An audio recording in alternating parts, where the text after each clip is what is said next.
Welcome back, Paul Catalina and Craig Smoke. Adam Rittenberg of ESPN.com joins us now, and Adam and Chris Lowe did a fantastic piece on the website.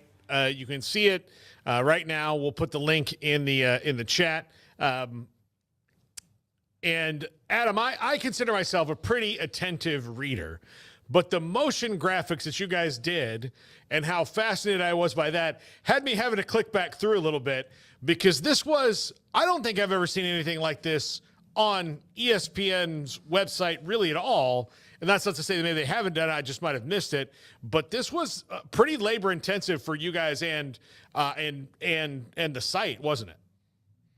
It was, and certainly appreciate the kind words. Yeah, we have a great creative team that does some of these special projects with outside designers, and it's one of those things that we had to do our reporting, Chris and I, really early, back around, honestly, in May and June, to get everything ready for this rollout yesterday. So it was a longer process, and we certainly appreciate the editors and the designers for the work that they put in and to really bring this to life, because it's a very cool presentation. And I've been involved with a few of these, and we do these for all sports, but we've done a few in college football that, really are able to tell stories in different ways. And we're able to incorporate, obviously, some quotes and video and reporting, but it's obviously presented in a really unique way. So I know it went over really well, and certainly appreciate you guys mentioning it. Adam, I think a lot of the events in the past, the Supreme Court ruling in 1984 with Oklahoma, that was obviously when Georgia, that's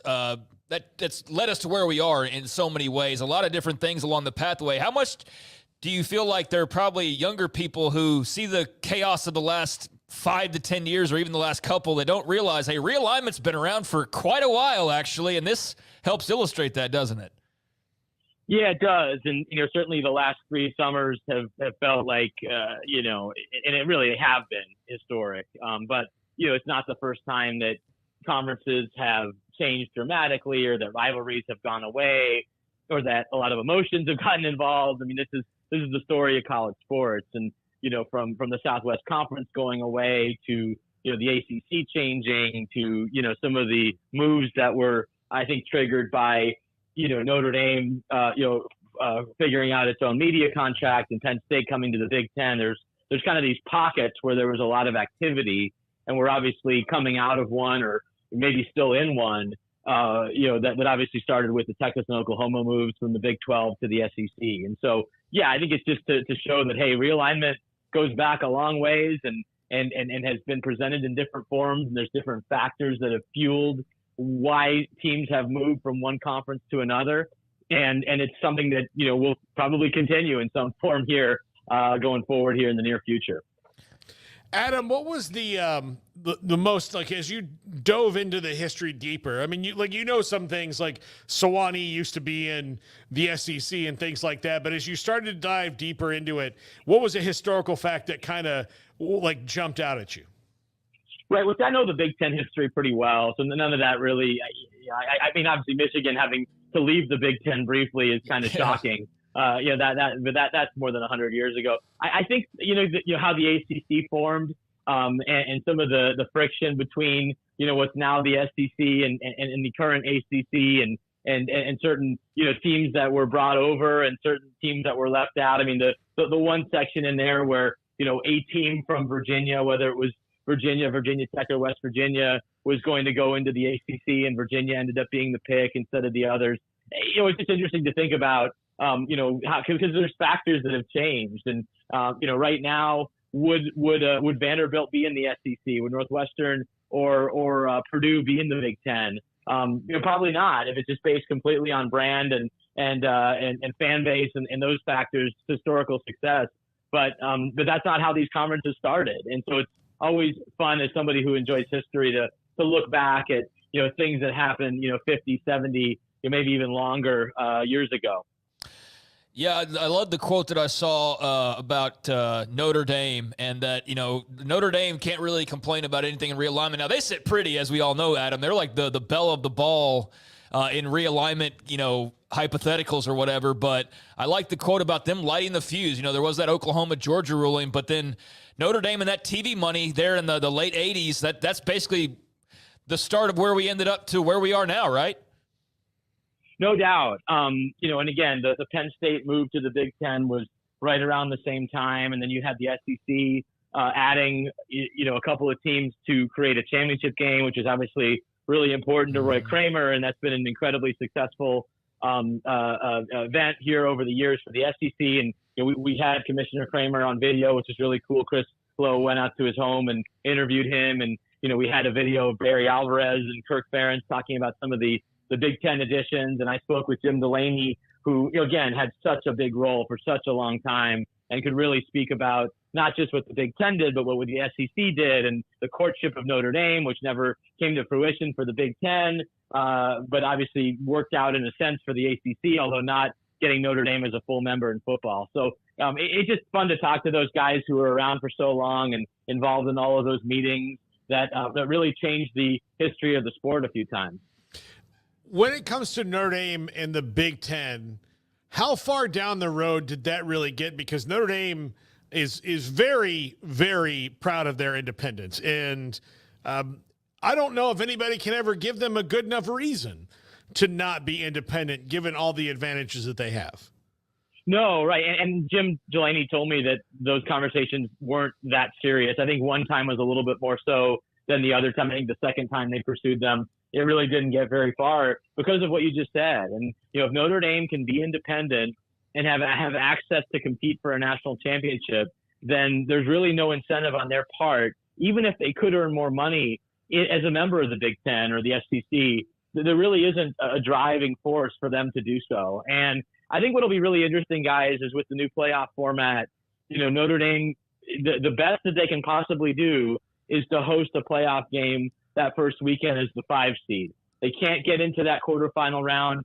And my view is that teams that will play on that first weekend, it's going to be very difficult for them to win a national championship. And so at what point does it become, hey, we're excited to host playoff games most years, but we can never win a national championship here? Because that was the goal and still is the goal. I remember talking with Brian Kelly about that for years, that's the only goal at Notre Dame is to win national championships. But as long as they have access to the playoff, and they will, and especially now that it's a bigger playoff, I don't think there's going to be much motivation for them to join the conference unless they feel that, hey, we can't schedule who we need to, and we're really not positioning ourselves ever to win a national championship. And if that becomes overwhelming, maybe they will finally agree to join the conference, and certainly the Big Ten would be the one that makes the most sense.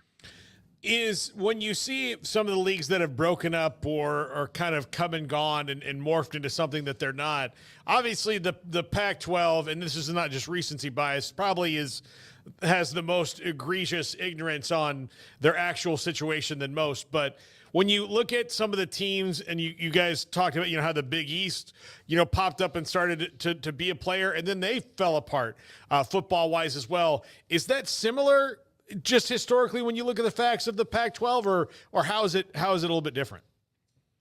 I mean, I'm going to be biased here because I grew up in Pac-12 country, and that was my introduction to college football.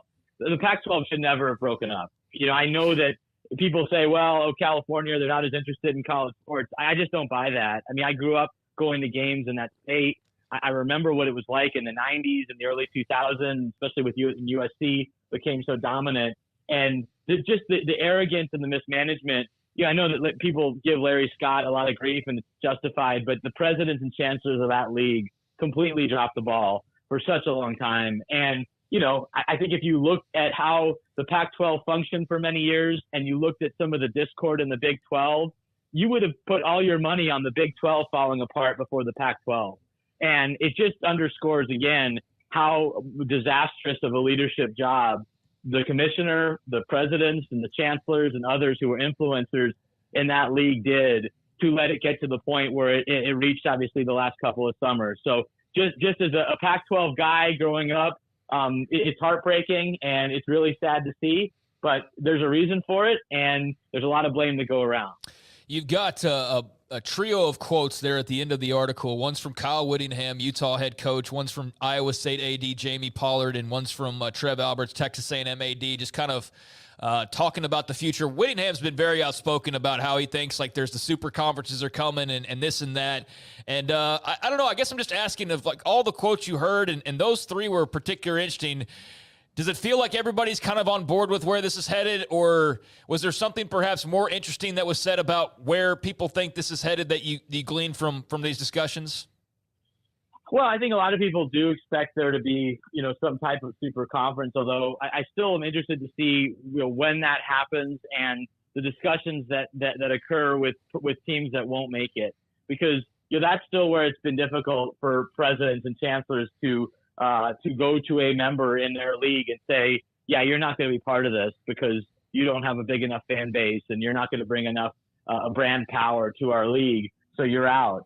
And I think, again, there's obviously, as you guys know, teams in the existing Big 12 and in the ACC that should be part of a super league. So who's in and who's out? How does that form? Is it completely turned over to television? Is it completely turned over to a czar of college football? How does that happen? But I certainly understand the belief that many people have that it's headed in that direction. It's just a matter of how soon and how it gets done. It will certainly be something to watch for in the next few years. Adam, I know that you've got to go and do another hit. Thank you so much. Real quick before we go, starting next week, you have to write about actual football. Do you guys think that you remember enough, considering you've had to do so much legal stuff, that you'll be able to get a column out? No, I've already started, guys. I have a big piece up today on quarterbacks and what coaches think of the quarterbacks around the country. So that's the stuff I love doing. And, even though you got to do some of these other things that are part of it as well, I'm really looking forward to it, as I'm sure you guys are as well. Full week of college football next week, but we got a little bit of action this weekend as well. Appreciate it, Adam. Have a good weekend, and we'll talk to you again. All right. Thanks for having me, guys. Yeah.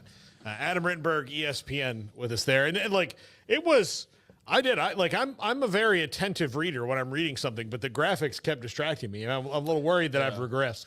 No, I think they look very cool. Yeah. And I wouldn't know where to begin with how you even put all that together. And so, yeah, kudos to the team of, graphic designers and whatnot over at ESPN for making that a really cool interactive tool. So if you haven't gone and checked it out, definitely worth going and just kind of perusing through and seeing the moving graphics and the moving map and how we've ended up to where there's, 4 quote unquote power conferences and going back 100 plus years to, again, a Michigan and what was their example early on in this of where didn't they leave the Big Ten? They left, they were independent, and then they came back for a few years, and then they came back. There's I don't know how much people are aware of that small of a note from 105 years ago, but I do think most are aware of the ruling in the 80s with Oklahoma and Georgia and the big lawsuit about being able to sell your own games and not being beholden to the I guess you say the conference to do all that for you. And that leads us to where we are now where, then Notre Dame goes to NBC Sports and they have their conversation there late 80s, early 90s that turns into what we're still talking about 30 years later is this independent Notre Dame with this massive TV deal that is theirs and theirs alone. And why or why not they'll ever join a conference because of that. But yeah, once the Oklahoma-Georgia decision happened, that opened up all the TV stuff. In a different way than it had ever been unlocked before, and that's still very much a part of the fabric of where we are. And there's just various things. I mean, just the Pac-12. Before it was the Pac-12 was a conference written by scandal that had to break up because there were so many scandals. There's just a lot of little interesting notes like that I think maybe we've glossed over in the course of realignment conversations, or maybe just some people aren't aware of because hey, you're younger and maybe you haven't followed college football your whole life, or you don't read books about the history of it. And so this is a really easy and simple way to learn pretty much every big hit of realignment since college football's existed. I mean, going all the way back to the beginning and to where we are now with the Pac-12 and the ACC and the Big 12 and SEC and Big 10 and all these moves that have been made in the last 2 years amongst those various conferences. So, yeah, it's really interesting to see that map just sort of change with every scroll. But on those quotes that I mentioned, I mean, not much new in terms of those, but they're all kind of alluding to the same thing. And it was the Kyle Whittingham quote everything is going to be predicated and set up on where's the most money. That's why you're going to see another round at least of change, and it's ultimately going to streamline into 1 or 2 super conferences. They'll govern themselves. That's happening. The self-governance, that's already happening. They'll break off from the NCAA. They'll have their own playoff, and that's just where it's heading. I don't think there's any way around that. So that's Kyle Whittingham, who has a bleaker outlook on the future, but we've heard him talk about the future before and his thoughts on the Super League. We've also heard Jamie Pollard, who's been on this show a couple of different times. Those that have all the gold make all the rules, right? So if I was a member of the Big Ten or SEC, I'd start looking over my shoulder and wondering, when is the day going to come when the top of the SEC is not going to want the bottom of the SEC? And I don't think we're anywhere close to that right now. But if you do believe in the Super League idea, like Kyle Whittingham clearly does, then yeah, there's that chance of like, sorry, South Carolina. Well, look, the more you turn this over, if you believe in that direction, the more you turn this over to TV only understands Right. one thing, which is ratings. Right. And there have been many good shows canceled because they just didn't get ratings.